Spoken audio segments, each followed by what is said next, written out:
ঢাকা বিশ্ববিদ্যালয় প্রশাসনের গুরুত্বপূর্ণ ব্যক্তিদের উপস্থিতিতে জানানো হয় যে মঙ্গল শোভাযাত্রার নাম পরিবর্তন করা হচ্ছে, তা এবার বর্ষবরণ আনন্দ শোভাযাত্রা নামে পালিত হবে। আমরা এই সিদ্ধান্ত সমর্থন করছি না। যেই সিনেটের মাধ্যমে এই ধরনের সিদ্ধান্ত নেওয়া হলো সেটা মোটেই কাম্য ছিল না, কারণ চারুকলার শিক্ষার্থীদের মতামত ছাড়াই এই ধরনের সিদ্ধান্ত নেওয়া হয়েছে, যেখানে বৈশাখের আয়োজনে শিক্ষকদের পাশাপাশি অন্যতম ভূমিকা রাখে শিক্ষার্থীরা। চারুকলার এই আয়োজন 1989 সাল থেকেই শিক্ষক ও শিক্ষার্থীদের তত্ত্বাবধানে হয়ে আসলেও একটা অসংলগ্ন যুক্তি দেখিয়ে শিক্ষার্থীদের অসমর্থিত ও কোনো রকম আলোচনা বা মতামত গ্রহণ না করে ফ্যাসিস্ট আমলের প্রস্তাবনাকে সম্মতি দিয়ে এই আয়োজনকে শিক্ষকেরা ছাত্রদের হাত থেকে কেড়ে নিয়েছেন। তবুও শিক্ষার্থীরা বিগত 27 মার্চ শিক্ষকদের কাছে বৈশাখের আয়োজনের জন্য ফিলিস্তিনের প্রতিবাদের সঙ্গে সংহতি রেখে এক ফালি তরমুজ কাঠামো বানানোর জন্য প্রস্তাব করে। কিছুদিন নানা অজুহাতে ঘুরিয়ে আমাদের প্রস্তাবকে নাকচ করে দেওয়া হয়েছে। মন্ত্রণালয় ও গোয়েন্দা সংস্থার অনুমতি ছাড়া কোনো কিছু করা যাচ্ছে না বলে তারা আমাদেরকে অফিসিয়ালি জানায়। এই ঘটনার পরও শিক্ষার্থীদের তরফ থেকে বারবার প্রস্তাব করা হয় যাতে ফিলিস্তিনিদের প্রতিবাদের সঙ্গে সংহতি স্থাপন করে এই শোভাযাত্রায় তরমুজের কাঠামো বানানো হয়। পরবর্তীতে শিক্ষার্থীদের সঙ্গে আবারও কোনো কিছু না জানিয়ে হুট করে এই সিদ্ধান্ত গৃহীত হয় যে তরমুজের কাঠামো বানানো হবে। আমরা এই ধরনের রাষ্ট্রীয় হস্তক্ষেপের দ্বারা গৃহীত সিদ্ধান্তের পূর্ণ বিরোধিতা করছি। যেখানে আমরা শিক্ষার্থীরা 27 মার্চ থেকে তাদেরকে বলে আসছিলাম যে তরমুজ বানাতে আমরা চাই, সেখানে তারা এতদিন পর্যন্ত এটার সমর্থন বা এটাতে আমাদের সমর্থন না জানানোর পরিবর্তে পরবর্তীতে এসে রাষ্ট্রীয় হস্তক্ষেপের মাধ্যমে এই প্রস্তাবটাতে আবার তারা এগ্রি করে। আমরা এই ধরনের রাষ্ট্রীয় হস্তক্ষেপের দ্বারা গৃহীত সিদ্ধান্তে পূর্ণ বিরোধিতা করছি।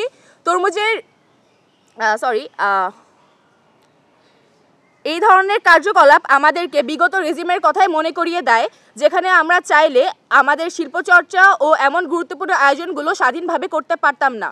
রাষ্ট্রীয় হস্তক্ষেপ সেখানে মুখ্য ভূমিকা রাখত। বিগত ফ্যাসিস্ট রেজিমের চারুকলার ডিন অধ্যাপক নিসার হোসেন এই ধরনের সিদ্ধান্ত নেন যে বৈশাখ আয়োজনকে একাডেমিক কারিকুলামের অন্তর্ভুক্ত করে ক্রেডিটের ব্যবস্থা করবেন, কিন্তু সেই সময়ে চারুকলা শিক্ষার্থীদের স্বতঃস্ফূর্ত এই আয়োজনকে ক্রেডিটে অন্তর্ভুক্ত করার বিপক্ষে অবস্থায় নিলে তারা এই সিদ্ধান্ত কার্যকর করতে পারেননি। আমরা জুলাই আন্দোলনের পরে দেখতে পাচ্ছি শিক্ষার্থীদের অসমর্থিত ফ্যাসিস্ট আমলের প্রস্তাবনা অগুরুত্বপূর্ণ 2 ক্রেডিটের কোর্স হিসেবে দেখিয়ে এই আয়োজন শিক্ষকেরা শিক্ষার্থীদের ওপর আবার ক্লাস হিসেবে চাপিয়ে দেওয়ার চেষ্টা করছেন। আমরা এই কারিকুলামের সিদ্ধান্তের সঙ্গে একমত নই। ফ্যাসিস্ট আমলে নেওয়া সিদ্ধান্ত বর্তমানের সো কল্ড ফ্যাসিবাদী বিরোধী প্রশাসন বাস্তবায়ন করার চেষ্টা করে যাচ্ছেন। তারা বিগত 13ই মার্চ একটি বৈশাখ প্রস্তুতি সাধারণ সভার আয়োজন করেন। সেখানে তারা এই সিদ্ধান্ত সম্পর্কে শিক্ষার্থীদের অবহিত করেন। শিক্ষার্থীদের ভাষ্যমতে তারা এই সাধারণ সভায় সবার সম্মতিক্রমে ব্যাচভিত্তিক আয়োজন কমিটি না বানানোর সিদ্ধান্ত গ্রহণ করেন। এই জায়গায় আমরা দ্বিমত করছি, কেননা এই সকল শিক্ষার্থী বলতে মূলত প্রথম বর্ষ, যারা এই আয়োজন সম্পর্কে একেবারেই কিছু জানেন না, এবং দ্বিতীয় বর্ষ, যারা বিগত কয়েক বছর রমজান মাসের মধ্যে এই আয়োজন থাকায় পুরোপুরি স্কেলে বৈশাখ আয়োজন দেখেনি। ফলত এমন জুনিয়র ব্যাচদের বিভ্রান্ত করা সহজ। এই জুনিয়র ব্যাচের শিক্ষার্থীদের মতামত দেওয়ার মতো সঠিক জানা বোঝা হওয়ার আগেই তাদের মতামত নেওয়াটা প্রহসনমূলক। অন্যান্য সিনিয়র ব্যাচের শিক্ষার্থী এবং ধারাবাহিকতা অনুযায়ী এইবার যাদের আয়োজক ব্যাচ হওয়ার কথা, ব্যাচ 26, এর কেউ সেই মিটিংয়ে উপস্থিত ছিল না। আরেকটা প্রহসন হলো অধিকাংশ বিভাগেই এই সাধারণ সভা সম্পর্কে শিক্ষার্থীদের সঠিক সময় জানানো হয়নি। এমনকি কয়েকটি বিভাগে জানানো হয়েছে সভা শুরু হওয়ার পরে। এই প্রহসনমূলক সাধারণ সভাকে শিক্ষার্থীদের মতামত হিসেবে দেখিয়েই চারুকলার 70তম ব্যাচ প্রকারান্তে 26তম ব্যাচকে বৈশাখের আয়োজন করতে দেওয়া হয়নি।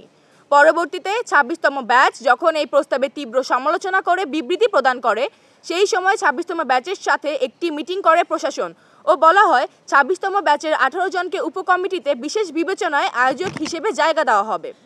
কিন্তু শিক্ষকদের দিক থেকে জুলাই আন্দোলনে সক্রিয় থাকা শিক্ষার্থীদের অহেতুক আওয়ামী লীগ ট্যাগিং থেকে শুরু করে বিবৃতিতে কী লিখতে হবে তা প্রিন্ট করে ধরিয়ে দেওয়ার মতো ক্ষমতার দাপট দেখানোর এমন সব অসৌজন্যমূলক আচরণের কারণে ২৬তম ব্যাচ উপকমিটিতে যুক্ত হওয়ার সিদ্ধান্ত থেকে সরে আসতে বাধ্য হয়। আমরা আশা করেছিলাম জুলাইয়ের গণঅভ্যুত্থানের পরে বর্তমান প্রশাসন ও ফ্যাসিবাদ বিরোধী রাষ্ট্রীয় বাহিনীর কার্যকলাপ বিগত আমলের ফ্যাসিস্ট রেজিম থেকে ভিন্ন হবে, কিন্তু আমরা অত্যন্ত ক্ষোভের সঙ্গে জানাচ্ছি মঙ্গল শোভাযাত্রা ও বৈশাখ আয়োজনের মতো একটি স্বতন্ত্র ও স্বতঃস্ফূর্ত আয়োজনকে এভাবে শিক্ষার্থীদের কাছ থেকে কেড়ে নেওয়া হয়েছে। আমরা জুলাই আন্দোলনে প্রত্যেকে স্বতন্ত্র ভূমিকা রাখার শিক্ষার্থীরা।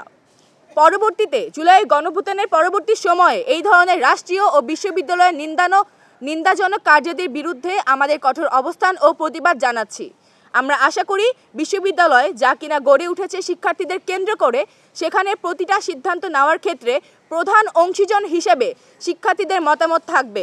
এর ব্যতিক্রম হলে, এভাবে রাষ্ট্রীয় হস্তক্ষেপ জারি থাকলে বিশ্ববিদ্যালয় স্বায়ত্তশাসন বলে আর কিছু থাকে না। আমরা আগামী দিনে এমনটা আর দেখতে চাই না।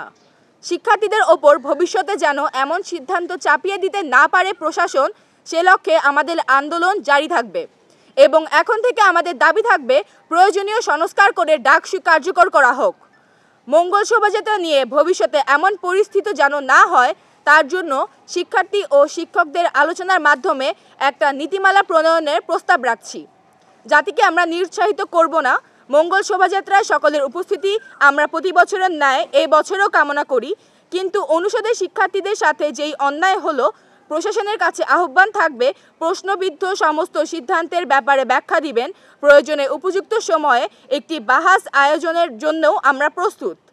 আর যদি কোনো পদক্ষেপ না নিয়ে তারা এড়িয়ে যান, উপেক্ষা করেন, বিগত সময়ে ছাত্রলীগের মতো সুবিধাভোগী ছাত্রদের যদি আমাদের বিরুদ্ধে লেলিয়ে দেন, তাহলে আপনাদের স্মরণ করিয়ে দিতে চায় বিগত ফ্যাসিস্টের পরিণতি। বিবৃতিতে চারুকলা সাধারণ শিক্ষার্থীবৃন্দ।